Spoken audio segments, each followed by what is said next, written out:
तर 1 मे पर्यंत रायगडावरच्या वाघ्या कुत्र्याचा हा पुतळा हटवा, संभाजी ब्रिगेडनं राज्य सरकारला हा अल्टिमेटम दिलाय आणि 1 मे नंतर रायगडावरील वाघ्याचा हा पुतळा काढणार असल्याचा इशारा दिलाय। संभाजी ब्रिगेडनं राज्य सरकारला हा इशारा दिलेला आहे, त्यामुळे वाघ्या कुत्र्याच्या या पुतळ्याचा वाद आता आणखी वाढत चाललेला आहे। संभाजी ब्रिगेडनं राज्य सरकारला हा अल्टिमेटम दिलेला आहे, हा पुतळा हटवा, 1 मे पर्यंत हा पुतळा हटवा अशा प्रकारचा हा अल्टिमेटम दिलेला आहे।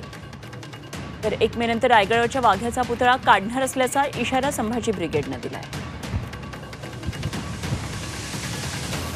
सरकारला मी आपल्या माध्यमातून इशारा देत आहे की मराठा जोडो अभियान हे 1 मेला याचा समाप्त होणार आहे, तोपर्यंत सरकारने तो काढावा। तो जर तोपर्यंत काढला नाही तर नंतर संभाजी ब्रिगेडच्या वतीने तो पुतळा निश्चितपणे काढला जाईल।